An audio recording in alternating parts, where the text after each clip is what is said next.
Salam, bertemu lagi dengan saya, Untung Suseno dari Yayasan Harmoni Kasih, masih dalam program kita Sate Online.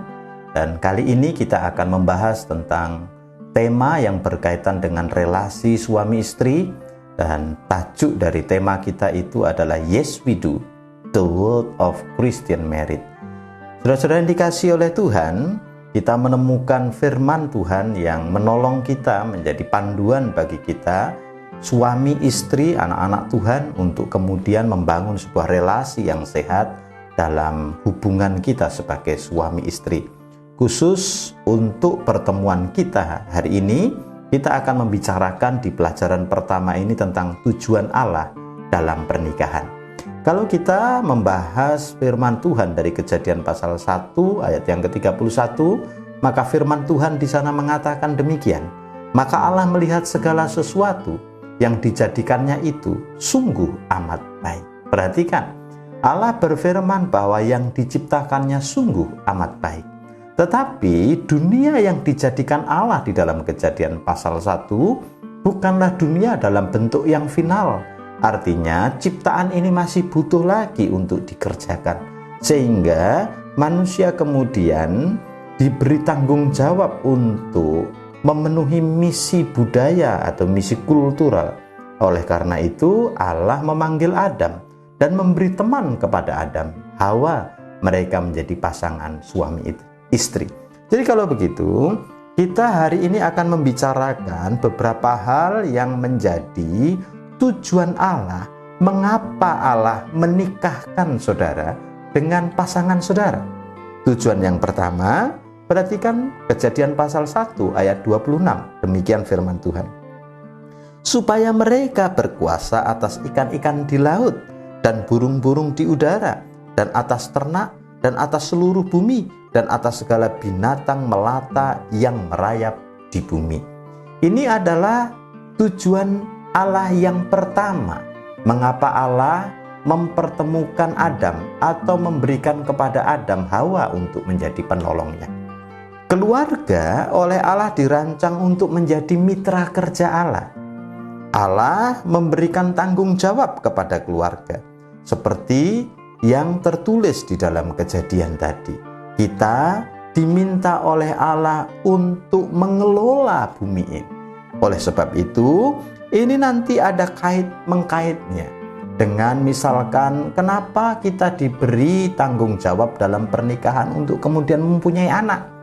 Supaya anak-anak kita sebagai anak-anak perjanjian itu kita didik, kita latih untuk kemudian bisa mengelola bumi yang Tuhan ciptakan bagi manusia, bagi kenyamanan, bagi kemakmuran, bagi kebaikan seluruh ciptaan.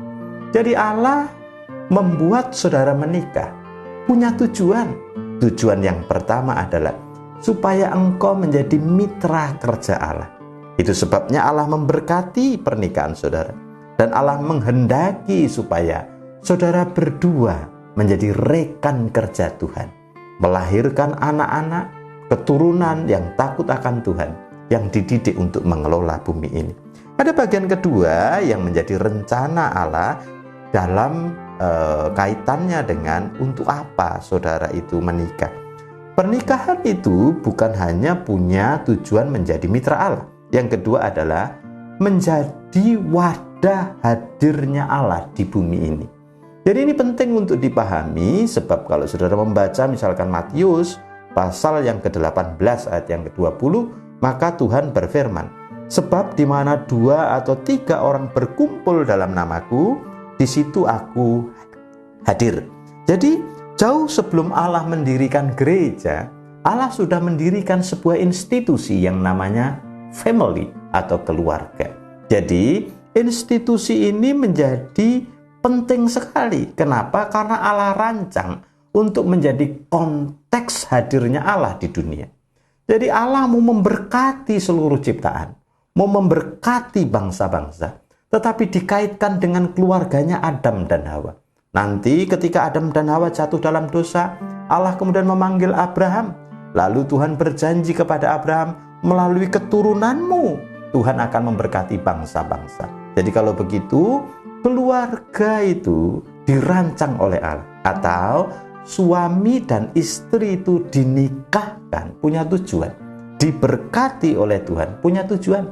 Ini bukan sekedar kawin, bukan sekedar menginginkan berpasangan, bukan kultural, ini theological, bahwa secara teologis ketika saudara menikah, saudara itu diharapkan oleh Tuhan menjadi tempat, menjadi wadah hadirnya Tuhan di bumi ini. Apakah anak-anak saudara jadi mengenal Tuhan melalui saudara?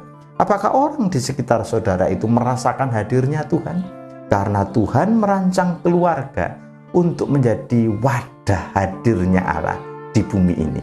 Kalau tidak melalui keluarga, Tuhan sekarang punya gereja, dan gereja juga menjadi konteks yang besar untuk Tuhan memberkati dunia. Tapi perlu dia perhatikan, sebelum gereja dibentuk, Tuhan sudah membentuk relasi suami istri sebagai saluran berkat bagi Allah, bagi alam ini. Jadi yang ketiga adalah untuk mengalami agape love. Perhatikan 1 Yohanes 4 ayat yang ke-16, bagian yang ke B, bunyinya demikian.